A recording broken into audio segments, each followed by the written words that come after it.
Hi, welcome to this presentation on late limbic predominant age-related TDP 43 encephalopathy. Yes, it's a mouthful. Late neuropathological change. So it's important to understand that many dementias in older adults are because of misfolding of proteins, and then they become toxic when they're misfolded and they start damaging brain cells, brain connections. Alzheimer's disease, Lewy body disease, Parkinson's disease, and frontotemporal dementias are all protein misfolding related dementias. And now we have a fifth one, late. In most cases, it's asymptomatic, but in many cases, you can develop memory loss that cannot be clinically differentiated from Alzheimer's disease. This is really important to know because a lot of people with Alzheimer's disease, especially in their 80s and 90s, do not have Alzheimer's disease. They have actually late. It's again more prevalent in women, mainly because women live much longer than men.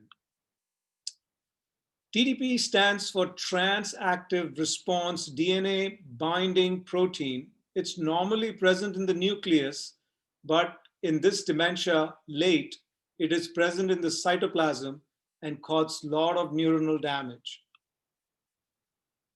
TDP-43 can also cause frontotemporal dementia, but it's important to recognize that FTD occurs in a much younger aged patients in their 50s, whereas late occurs in people above the age of 80, generally 85, 90, 95.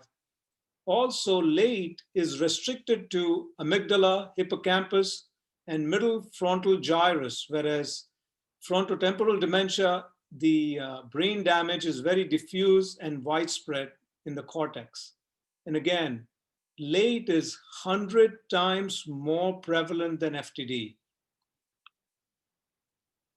Based on community autopsy studies, late may be as common as 25% of individuals in their 80s and 90s. Again, it's very common to have both amyloid plaques and tau proteins, so the Alzheimer's disease pathology, along with late. And when you have both, then the acceleration to the decline is faster. Brain scans can show some changes in the medial temporal lobe and frontal cortical atrophy, but again, this can also be seen in Alzheimer's disease. Genetics also overlap with frontotemporal dementia and Alzheimer's disease. For example, ApoE4 gene is a risk factor for late. Again, other risk factors, lifestyle risk factors such as cerebrovascular disease are also involved with late. Stage 1 of late, you have the disease only in the amygdala. Stage 2 is when you have disease spreading from amygdala into the hippocampus. And then stage 3, the disease then spreads to the middle frontal gyrus. It's really critical for public health uh, improvement for us to understand late, share our knowledge about late, and the order of magnitude could be the same as Alzheimer's dementia, especially in individuals above the age of 80. And again, many people with Alzheimer's dementia are misdiagnosed because they actually have late. And unfortunately, you can have both late and Alzheimer's dementia. The diagnosis involves clinical testing of neurocognitive function as well as doing some brain scans. Obviously, if you are amyloid negative, then you don't have Alzheimer's disease. So then even if you have memory loss that looks like Alzheimer's disease, you do not have Alzheimer's disease. So you might be having late.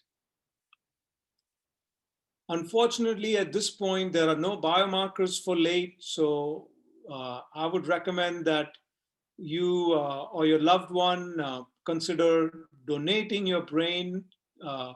The diagnosis is confirmed by autopsy, and in research academic centers, the more we learn about late, the more we can help future individuals having this devastating neurodegenerative disorder. Differentiating from Alzheimer's disease is difficult because, as I said, the clinical manifestation of memory loss is very similar, but you do not develop the more advanced stages of Alzheimer's dementia with very complex, severe language disturbances. So that's good news, and it's way more slowly progressive than Alzheimer's dementia. Again, as I said, sophisticated brain scans may help differentiate between late and Alzheimer's disease. We also need to consider hippocampal sclerosis, dementia with Lewy bodies in the differential diagnosis between late and Alzheimer's disease. The main treatment is to help the person realize that you don't have Alzheimer's disease and that it progresses much more slowly. Such kind of reassurance can really improve the person's mental health and their quality of life. And then again, all the support and education in the community by support groups that we recommend to other individuals with dementia should be recommended to individuals with late. And at this point, we do not have a cure. This is an excellent reference that I would recommend for you. If you want to learn about Alzheimer's dementia, vascular dementia, diagnosis, treatment, medications that could be causing memory loss, brain wellness fitness plan, please consider our book by Dr. George Grossberg. He's a nationally and internationally renowned geriatric psychiatrist, and myself, Psychiatric Consultation in Long-Term Care. We have an entire chapter on dementias, and then we have information on brain wellness program and medications that could cause memory loss. I hope this has been useful. Namaste.